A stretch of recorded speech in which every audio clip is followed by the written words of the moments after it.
Hello YouTubers, this is a well overdue update of my homemade multi-room speaker system, which I've dubbed the Phonos because it's a phony Sonos.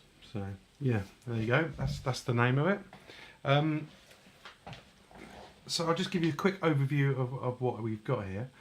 I'm using a laminated MDF technique, so the case is made up of a bunch of slices of inch thick MDF, which I got this from Car Audio Fabrication website, the idea for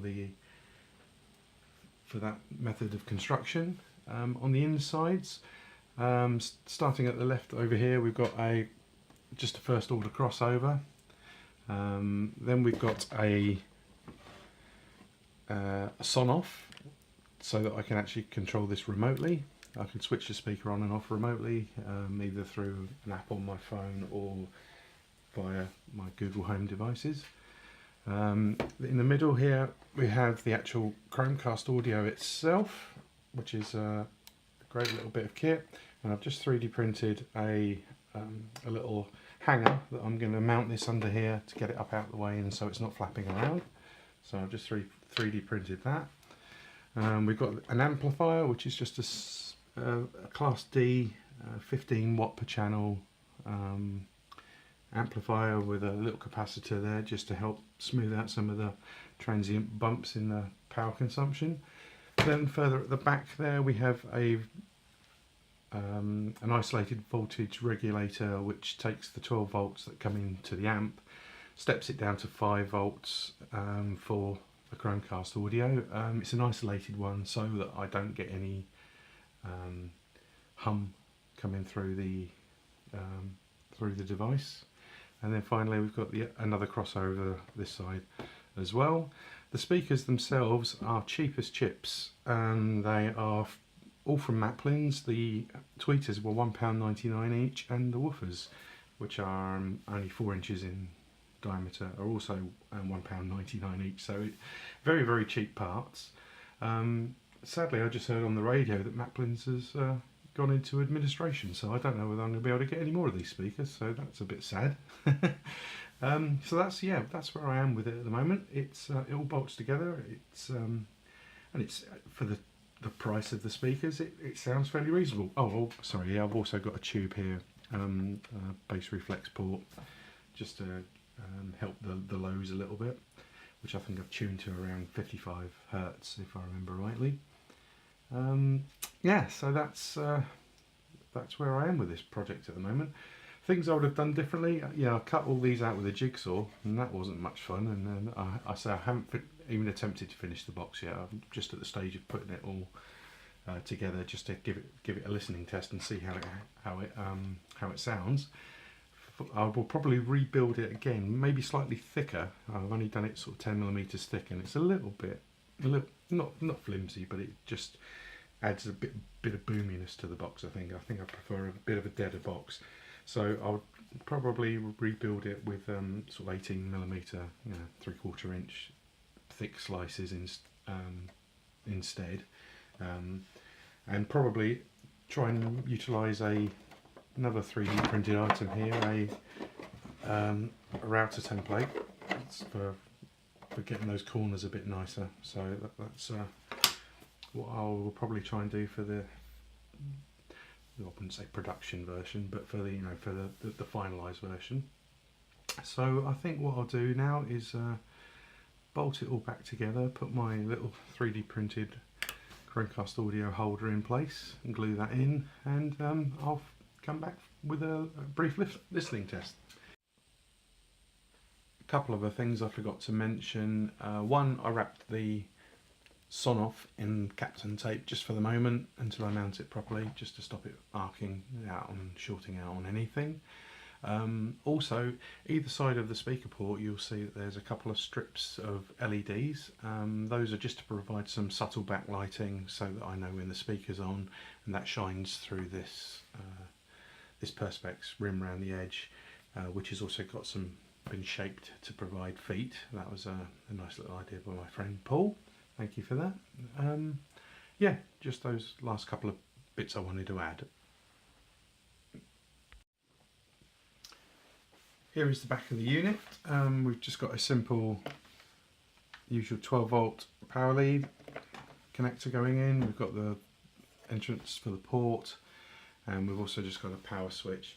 I kind of wish I'd mounted the power switch on the front, because where I actually put this device is a real pain to get to. So that was part of the reason why I ended up going with the Sonoff to control the power as well. So the switch is before the Sonoff, so I can't actually turn the Sonoff completely off. But the Chromecast audio stays on all the time. As soon as it's connected, the Chromecast audio comes on. So it's pretty responsive in that it doesn't take very long for I don't have to sit waiting for the Chromecast audio to boot every time I switch the thing on. So that was a little design decision that I made. Hopefully to make it a bit more usable, and so far the wife's been using it and she's not had any complaints so far, so that's all good. And here is the unit all put back together. Some design changes I'll probably make for the next version. I'll probably actually glue the front on and have the back as removable, and that gets rid of a lot of the excessive amount of Allen bolts that I'm using to hold the front on at the moment. I'll switch the thing on. Okay, Google. Dining room speaker on. Alright, turning on the dining room speaker. So you might not be able to pick it up too well in this light, but there is a sort of subtle glow around the edges now from the blue LEDs inside the case. I didn't want anything too overpowering. I originally run a strip all the way around the inside, and it was like Blackpool illuminations. So this is a little bit more subtle, and you know, in the evenings and that, it gives it a nice glow, and during the day you can make it out, so you can actually see that the amplifier is now powered up. Yeah, so the front speakers, front of the speakers, as I said, these were cheapest chips from Maplin's. Yeah, woofers and tweeters both are about £1.99 each, so you know, under a tenner's worth of speakers, and yeah, it's come together okay. I will fire it up with some music momentarily. Okay, here we go with a quick listening test. So I won't do this for too long or too loud, because I'm only filming this through a mobile phone, so I doubt it's going to have that great a quality. But just to give you an idea of how it sounds, here's some sort of free music off of Google Play. This is currently at 10% according to Chromecast.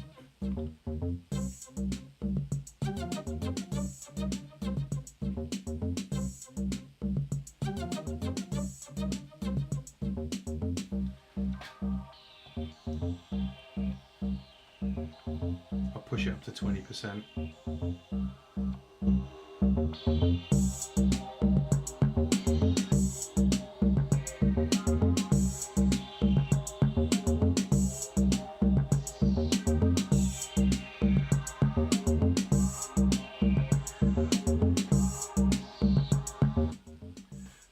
So there you go, that's where I am at the moment.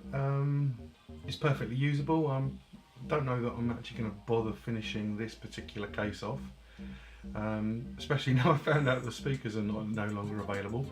So my next plan is actually maybe to go a little bit more upmarket, and I've already ordered a bunch of parts to make to buy the speakers and crossover parts for Paul Commodi's Overnight Sensations, so that should hopefully give me a bit of a jump up in quality and that as well. But it's perfectly usable at the moment, and around the kitchen, and the house, so I've got two of these now, one in the kitchen, one in the dining room, and it's great to have Multiroom audio on the cheap, and with a bit of fun making the speakers as well. So yeah, that's where I am with this at the moment. Yeah, I'll see how the Overnight Sensation versions sound in a few months' time. Great, thanks a lot then, bye.